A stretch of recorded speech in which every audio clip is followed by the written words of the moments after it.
Hello, guys. Ryan from Husky Moving, Arlington, Massachusetts, serving the entire greater Boston area. We are a full service residential and commercial moving company. We also do assembly, we do handyman jobs, we do disposal. What do we do? Ton of like random side jobs. I just got back from doing a job where I was rehanging a mirror. A gentleman I went to high school with had hung a mirror, and the way it hung it was pulling apart the frame due to the weight of the mirror, so we wanted a hand getting that back up. So that's what I just did. I think it was a success. Nobody died, so that's good. Here's what I want to talk to you guys about. This is something I talk with people that are like in my quote unquote inner circle pretty frequently. Because it's a process that I'm going through that I'm sure a lot of you are either going to go through or have already gone through it. It's the idea that, or at least the way that I equate hard work with success. So, sorry, that's my pit bull. We just got back from the dog park. She's all fired up. So, in the business that I'm in, which is the moving business, the way that I've always equated success was you bust your ass, you do as much as humanly possible, you work as hard as you can, you work as long as you can, you work 6 days a week, some days 7 days a week, you work long hours, and that's how I've always equated success. I've had days where I've worked until 2 in the morning, and I mean that like we start at 7 in the morning and we work until 2 in the morning the next night.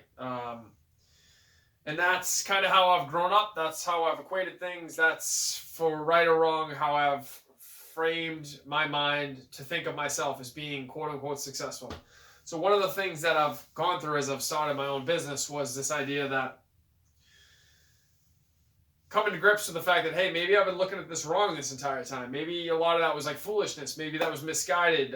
Is there a smarter way to be doing things?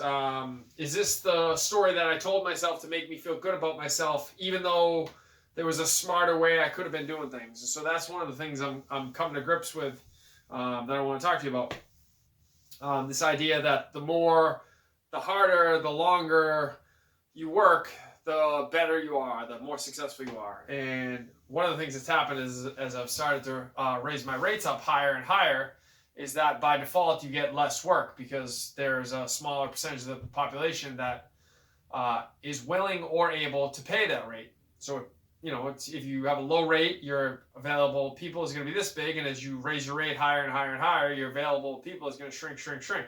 So by default, you get less work. The goal is, obviously, you work less and you make the same amount of money, or you make more, which as an unintended benefit has actually happened, which I didn't think was going to happen, but it did. I, like many people, thought that my best strategy was to work as many hours as possible at a reasonable rate. Come to find out, there is a better way to do it. Work less hours, make more money.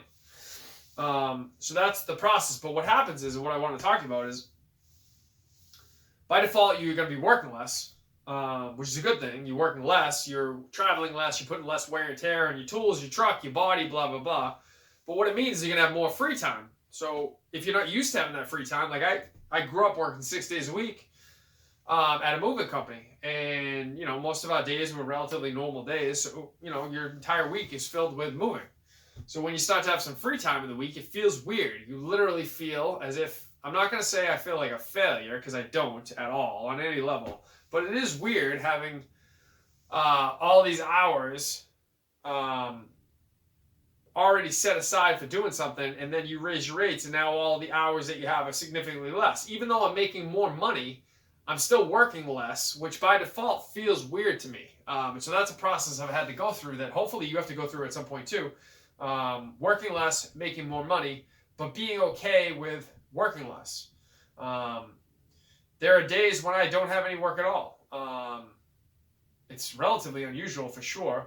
But if my rates were significantly lower, like if my rate was cut in half, which I actually could still do and survive and be fine, I would have significantly more hours, but I'd be working a lot more.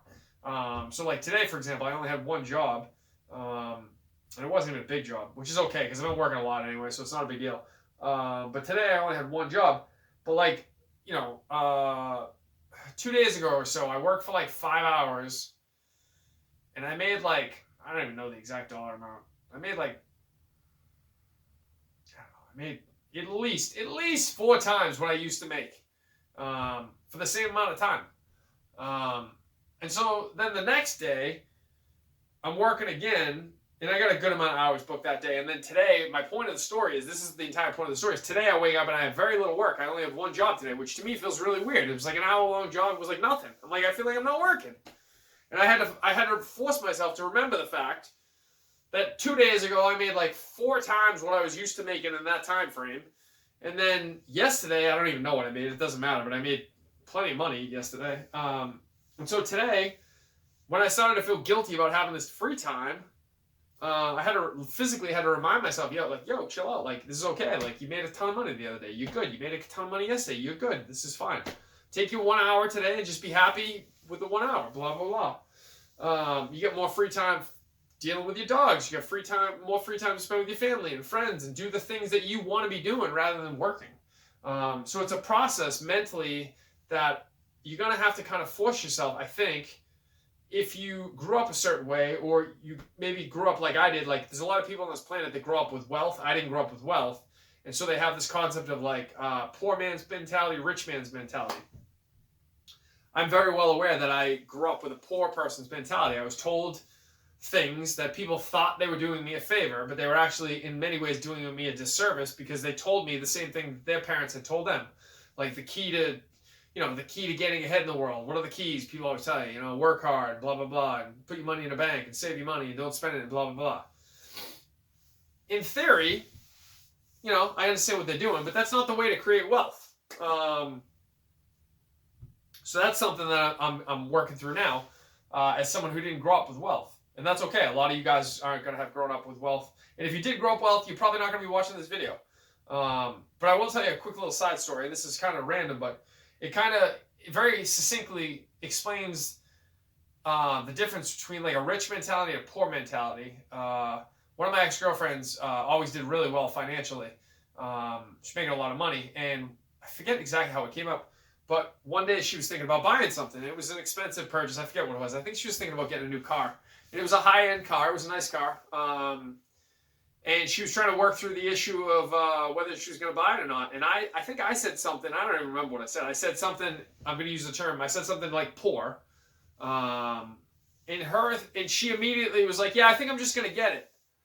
And I was like, yeah, I mean, are you worried about the monthly payment, or you think you're going to be able to cover it? She's like, honestly, I'm not really sure. But to be honest with you, and this is the point of the story, she's like, to be completely honest with you, every time in my life I've ever needed money, I've always been able to find a way to make money. So I'm not that worried about it. And then she just shut her mouth, and that was it. And I was like, okay, amazing, good for you. Whereas someone like me who didn't grow up with wealth, I think I naturally would have been more stressed about it. And it doesn't mean that I wouldn't have been making the monthly payment. It just means I would have put more stress on it, and I would not have had the ability or wherewithal to just say, hey, I've always been okay at making money. I'm going to continue to be okay at making money. I'm not worried about it.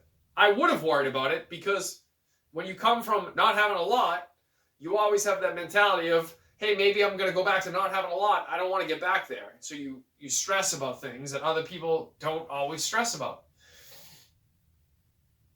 I say this as a compliment to her. She had that mentality, which is fantastic, and it very clearly was working for her, and I'm guessing probably still is working for her very well, which is, I'm going to be able to generate wealth.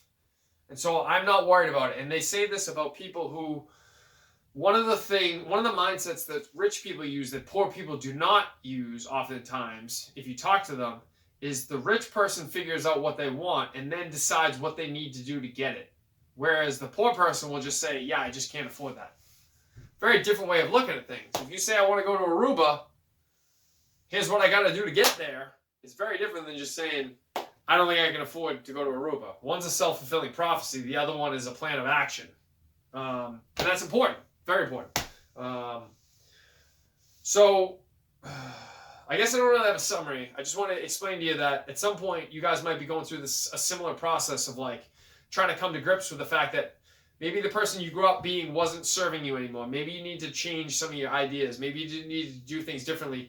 And when you did those things differently, or you attempted to do those things differently, you are going to have some natural pushback. Like my body and mind is pushing back a little bit and saying, hey, this feels weird. I don't like it. What are we doing here? This isn't what I'm used to. Even though the math or the numbers on the spreadsheet are telling me I'm doing the right thing because I'm making more money and I'm working less.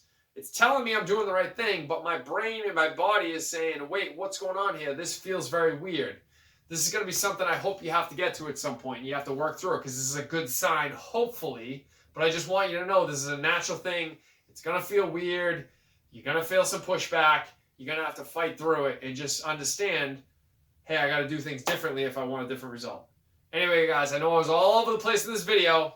Thank you for listening. As always, if you found any value, please like and subscribe. Thank you. Contact information is in the back end of the video. Info@Husky Moving is our email address, and huskymoving.com is our website. Thank you.